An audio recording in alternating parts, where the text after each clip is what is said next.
All right, today we're going on a little field trip. After lecture though. So we'll continue on with chapter 12/13. It's all kind of 12 and 13 are kind of at this point kind of mishmash together. And Cammie pointed out that in the objectives it only lists chapter 12 and not 13 because this textbook, which is newer to me, combines them into one. So just to note that. We'll continue on lab 12, we'll take our latest data for lab 13, and then at 10:30 we're going to walk over to the S building. They're going to give us a little tour, project care, so that we can see what we're in for and stocking. And then just to keep on your radar, Monday, November 17th is your next unit exam, and it's on mitosis, meiosis, binary fission, so cell division, and Punnett squares. All right, if this goes off, let me know. If you notice, if you haven't noticed. Okay, a little review from what we had talked about on Monday.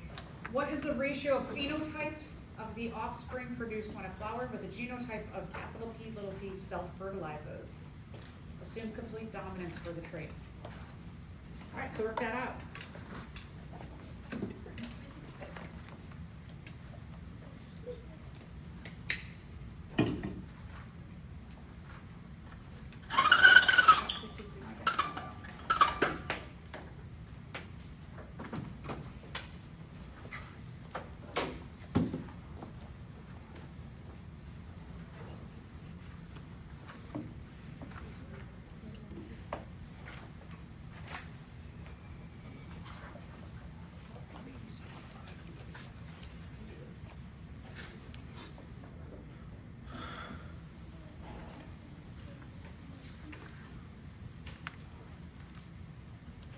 Punnett square should look like that. So remember when we're talking about the individual genotypes that show the dominant phenotype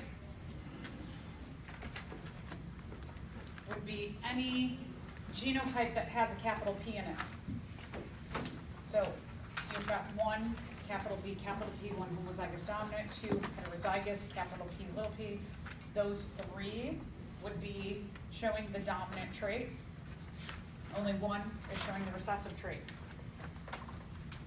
Percentage-wise, then, we have 75% dominant to 25% recessive.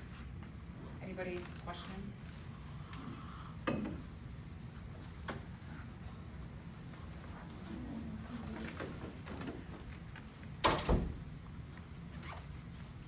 So now we're going to do what we call dihybrids. Di means two. Hybrid means we're going to mix two things together. We got a lot of twos in this. We have two parent organisms that are true breeding for two different forms of two different traits. Di. We're going to look at flowers that show, or plants that show tall and dwarf for one trait, and red and white for the other trait. So if you remember on Monday, I kept saying randomly, there's two alleles for every trait, there's two alleles for every trait, there's two alleles for every trait. We're looking at two traits. So you're going to have two alleles for height and two alleles for flower color. So our genotypes are going to have 4 alleles for each individual because we have 2 alleles for 2 traits. 2 times 2 is 4. If we take true breeding for both of the traits, we're going to take all dominant versions of both traits and all recessive versions of both traits. So how do we get the gametes? So before with our gametes, all we had to do was we did a box, right? And then our gametes, this was one gamete and this was the other gamete. You basically just take your genotype and you split it in half when you're looking at a monohybrid. But with a dihybrid, the 2 different traits are going to be in one gamete. So you do what we call FOIL in math.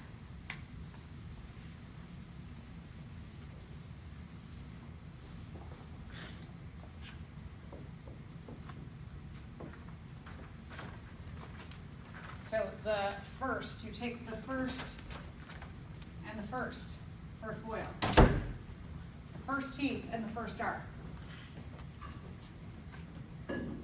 O is outer. Then you take the outer T and the outer R. There's your O for foil. I should write them down. So then we have our first big T, big R. Our outer big T, big R. Inner, the O, the I for inner, big T, big R.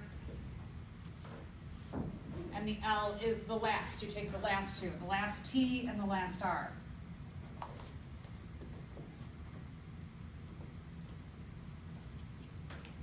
Those are our 4 possible gametes then.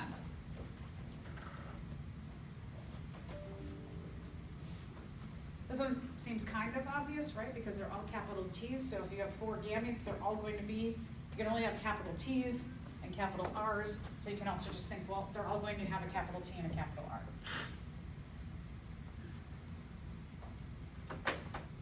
Pretty much the same thing, but with recessive letters for the homozygous recessive parent, the little t, little r, little r. Again, you're going to do your first T and your first R for the F. Get little t, little r. Your outer T and your outer R, the O. Little t, little r. The I is for inner, the inner T and the inner R. And your last T and last R.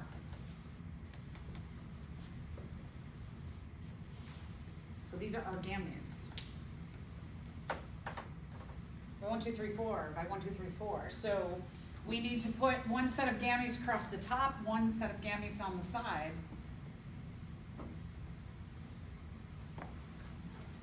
But before we get there, let's do a little practice with a different parent. So our question here says, what gametes would be generated by the parent organism, big S, big Y, little y. First, big S, big Y, outer, big S, little y, inner, little s, big Y, and last. The last S with the last Y will be little s, little y.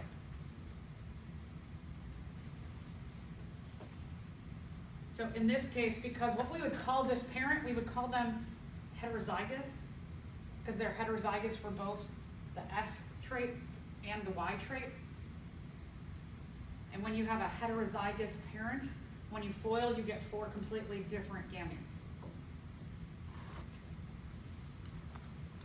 Anybody have questions about foiling and gametes for dihybrid?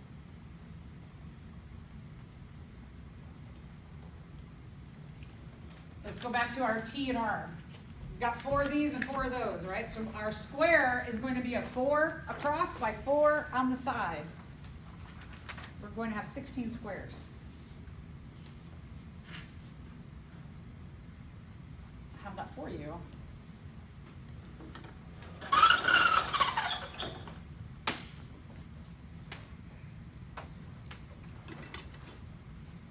We're going to take one of our parents. We'll put the capital T, capital R's across the top.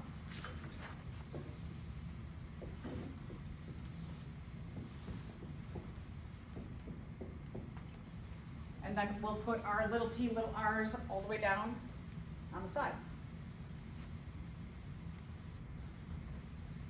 Let's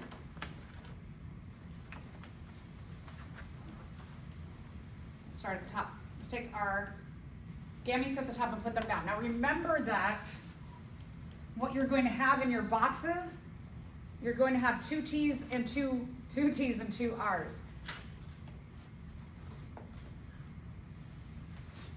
So we yeah. Do we put the T's and the R's next to each other? Do we what? Do we put the T's and the R's next to each other? Yes, so what I highly suggest doing is you're going to put the T's and the R's next to each other in the boxes, that you make the first two spots for your T's.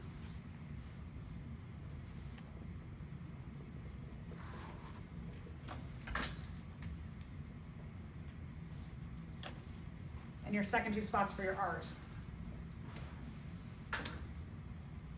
Trust me, you do it this way, make your brain, like I talked about the other day, that even if you have something like this, that while those are equal, and we're talking about complete dominance, that regardless if you put the little t first, the capital T, the dominant allele is going to mask that recessive, but get into an exam situation, you might go, oh no, that one masks that one. That's still not true. So there's a lot more ways that your brain can see things weirdly if you just randomly put your letters in the boxes. So here's what I recommend doing. Start at the top. I have a big T and a big R. So what I would do is I would put the big T in the first T spot, save a spot for the next T to come along. I have a capital R, so I'm going to put the big R in the first R spot, which is the third spot. I'm going to do that all the way down. Big T space, big R space, big T space, big R space. So that all the way down, I've got a big T, got a space for the next T to come along. I've got in my third spot my R. I have room for my fourth R, or my fourth letter to come along. I'm going to do the same thing all the way down. Big T space, big R space, big T space, big R space, big T space, big R space, big T space, big R space. Big T space, big R space. Ooh, my letter's getting crazy.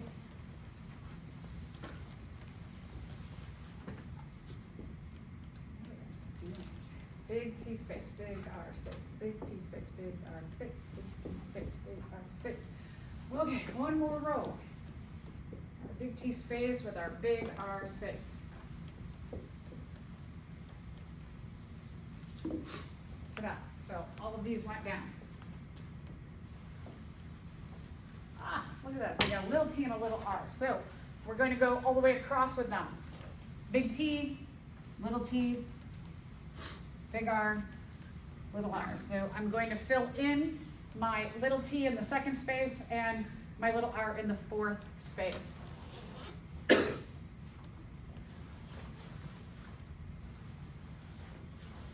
then I'm going to keep going with all of my rows across.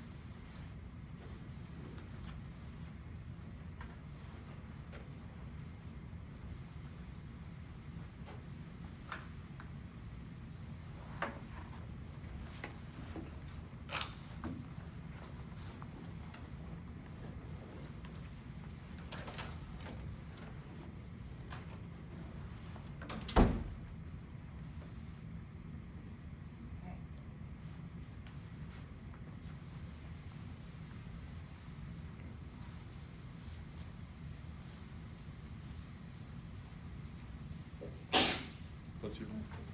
We're going to calculate. We are going to calculate this by looking at what are the genotypes and phenotypes of all of our offspring. So you can see here, my genotypes, all of them are, you can just say it in a variety of ways, as I have here. You could say that your genotypic ratio is all big T, big R, little r. You could say 16. They mean the same thing.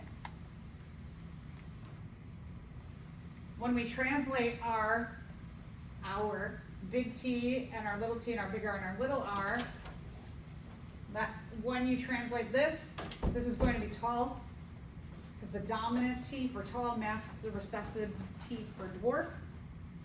And the colors, the big R for red masks the little r for white. So again, you could say all or 16. Now, let's go back here for a second.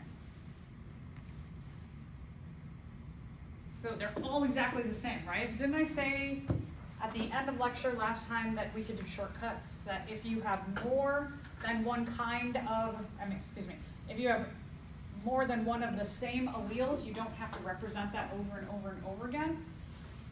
So We have this, and it repeats, it repeats, it repeats. We don't have to represent these. Because they give us the same outcome all the way across. So if you want, this is only if you want, you can do a shortcut where you're like, okay, I've got 4 of those, so I only have to represent 1. I've got 4 of these, I could represent all 4 by this one. And you could just do the shortcut. And your outcome would be all big T, big R, little r, and all tall red. So you get the same ratio outcome.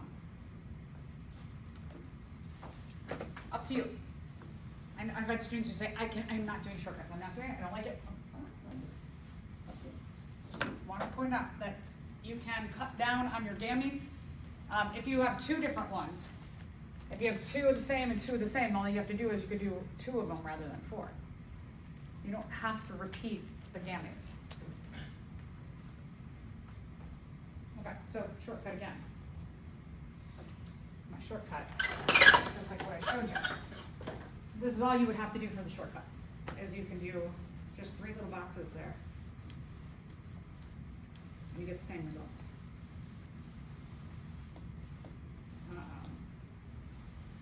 So now we're going to cross 2 of those, big T, big R, little r's.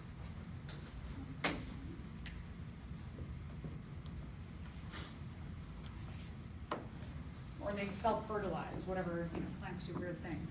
So to get the gametes again, first T and first R together, for our F and our foil.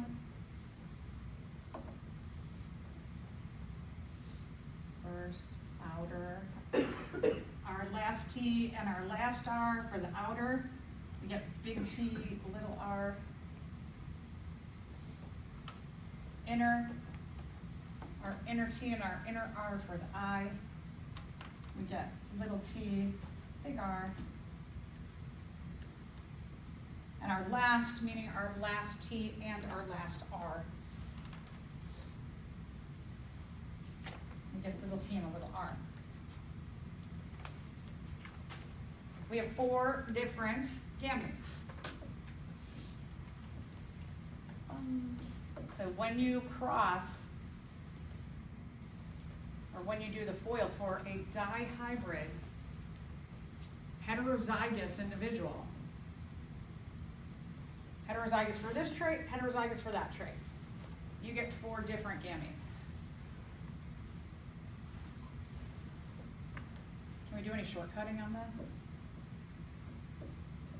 No shortcuts here. So this is our Punnett square.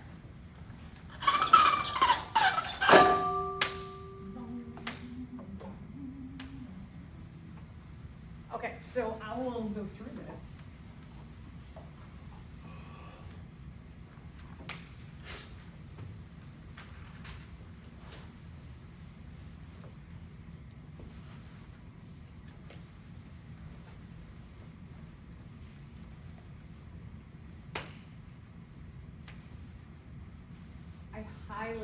Highly suggest that, as I said before, you try and keep your T's first, your first 2 spaces for T's, the last 2 spaces for R's.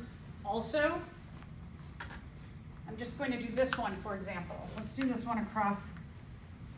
I just randomly want to start there. What I would do with this little t, little r, is I would go space. I'm going to put my little t in that second T spot. My little r, I'm going to put in the last R spot, just in case capitals come along, and they will in some cases, so that I keep this organized where I have the T's first and the R's first, and then I can also make room for a capital T to come before a little t, so my brain doesn't mess me up on my exam. So if I just go across on that, I'm going to go space, little t, space, little r. Space, little t, space, little r, space, little t, space, little r. So we'll go back here. Let's go to the top here and go across. So I've got a capital T and a capital R. I'll go capital T, space, capital R, space. I'm going to do that all the way across. Capital T space, capital R space. Capital T space, capital R space, capital T space, capital R space, capital T space, capital R space. Now I've got a capital T and a little r. So what I'm going to do with these two gametes is I'm going to go capital T, space for another T. I have a little r. I'm going to leave a space in case a capital R comes along, and I'm going to put the little r in the back. So the way I like to write this one across is capital T, space, space, little r. Capital T, space, space, little r. Capital T, space, space, little r. Capital T, space, space, little r.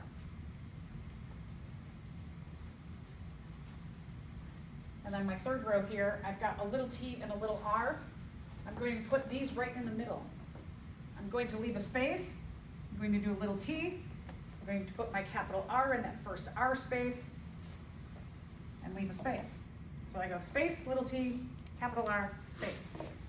Space, little t, capital R, space. Space, little t, capital R, space. Space, little t, capital R, space. Some of you might be thinking, I'm so picky. But again, this is what I learned from students and what helps you keep your brain on track and not play tricks on yourself. Bless you. So let's go to our top. We've got a capital T and a capital R. And you're going to fill those in the appropriate spaces. So here I'm going to put in the second and the fourth space. Here I'm going to put it in the second T space and the first R space, first T space, second R space, and my first T space and my first R space.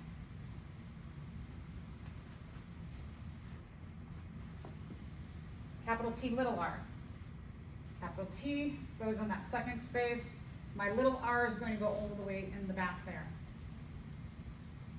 I've already got a capital T. I'll put that other capital T in the second space, and I've got a little r, which will go in that third R space. My capital T goes in the first space. My little r goes in the last space. And my last column here, capital T, little t, and I have a little r goes in that third space. We're going to place our little t and our little r. My little t is going to go in that second space here. My big R goes in the last space there. Little t in the second space, big R in the third space. Little t in the first space, my big R in the last space, my little t in the first space, and my capital R in the third space. And now I just have to put a little t and a little r. So little t in the second space, little r in the fourth space. Little t in the second space, little r in the third space. Little t in the first space, little r in the last space. Little t in the first space, little r in the third space.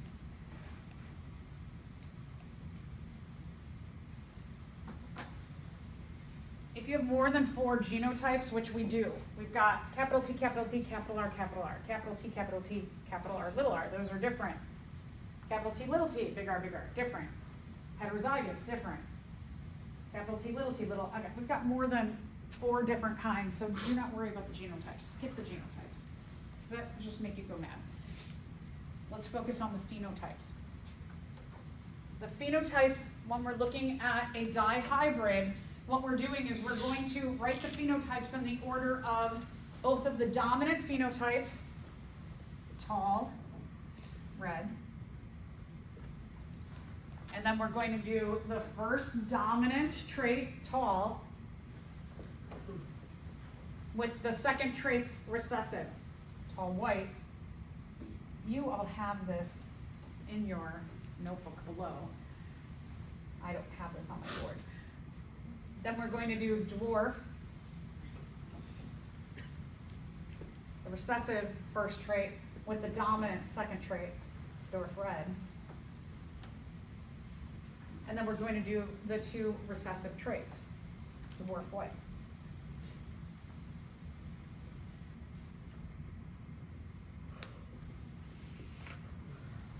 you all have that written out below. I just want to put that up here. So, now what we're going to do is we're going to go box by box. We're going to go through every one of these 16 boxes, and we are going to tally what does this genotype look like, and we'll make a tally on our 4 different possible phenotypes. So start here. What's this one? Tall. Red. Tall red. Okay. I like to do this. Cross it off. Put a tally, tall red. Because, and some of you are like, oh, it's going to make it messy. Cross off my work. If you don't want to make it super messy, just put something in there then that you counted that box. Let's go down. What's this one? Tall red. Tall red. Cross off. Tally. This one here. Tall red. Tall red. Cross it off. Tally. Tall red. Cross it off. Tally. Let's go to our second column. Tall red. Tall red. Got a lot of tall reds. Okay, tallies. When you tally something in science, you go 1, 2, 3, 4, 5. 1, 2, 3, 4, 5. 1, 2, 3, 4, 5. 1, 2, 3, 4, 5. Remember. What's this one? Tall white. Tall white. Tally, cross off. Ah, we're back to Tall red. tall red. Tall white. Tall white. Let's go to the next column. Tall red. Red. Oop. Tall red. Tall red. Red. Very good. Dwarf red. Dwarf red. New one. Dwarf red. Dwarf red again. Back Tall to red. a tall red. All the way down there. Tall white. Yes, tall white. Yes. Dwarf red. Dwarf red. Dwarf white. Dwarf white. All right, so what we got, we have gotten 9 of the 2 dominant phenotypes, 3 of the combo of the dominant and the recessive, 3 of the combo of the recessive and the dominant, and only 1 of the recessive. We started out with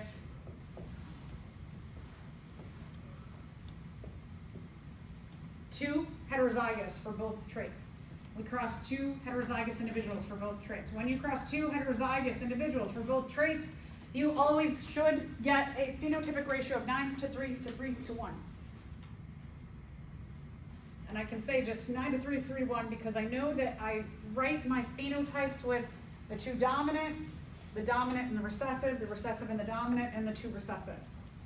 So just like if you said to me I got 1 to 2 to 1 for a monohybrid complete dominance cross, I would say, oh, yeah, I know what you got.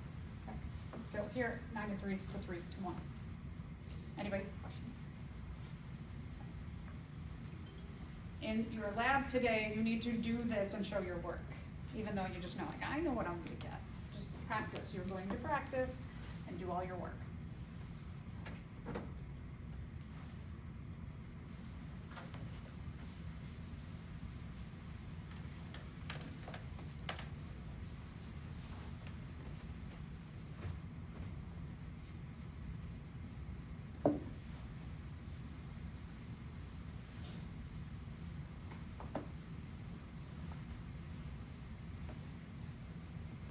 Here I just made a little visual that shows you, you've got 9 represented by the dark purple, the 2 dominants. You've got 3 of the dominant recessive, you've got 3 of the recessive dominant, and only 1 of the recessive. So when you do 2 heterozygous in a dihybrid, you get a phenotypic ratio of 9:3 to 3:1.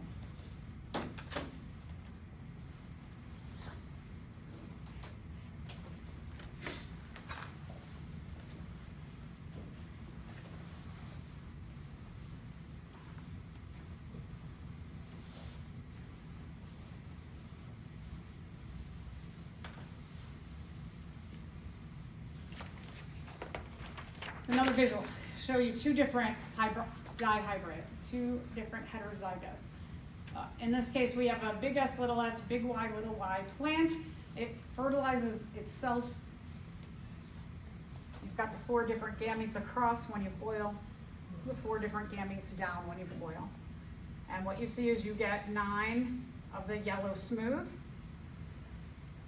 3 of the green smooth, 3 of the yellow wrinkled, and only 1 of the green wrinkled.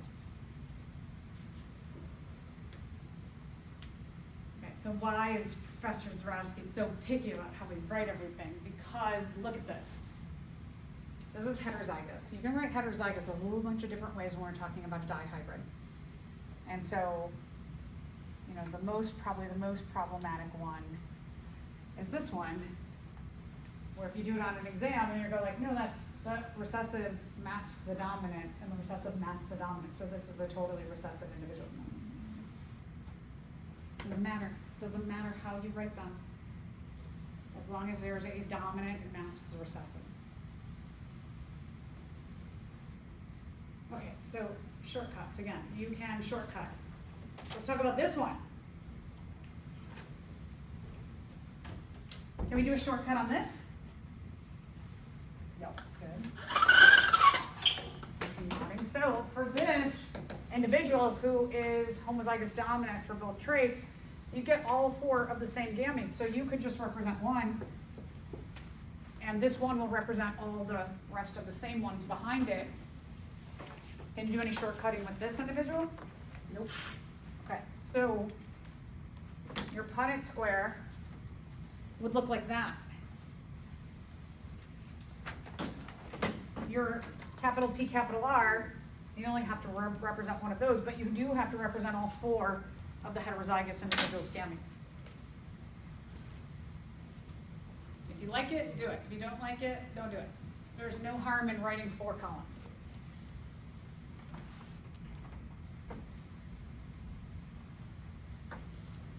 All right, so this gives us fun things I love, word problems. Let's talk about a dihybrid test cross. The other day we talked about test crosses where you get some information about what are the phenotypes of the parents and the offspring, and then you're trying to get the genotypes out of that. Remember that when we're talking about a test cross, one of the parents will always be homozygous recessive. So now if we're doing a dihybrid, we have 2 traits, one of the parents is going to be homozygous recessive for both traits. Now, the way that I like to approach these is I like to pull out any information from the paragraph, and I like to start writing it out. Because oftentimes what will happen is that when there's information in there and you have to go back and retrieve information after you start working on your problem, you read things wrong within this like jumble of information. So the more you can just start and list out all the information and then work on your problem,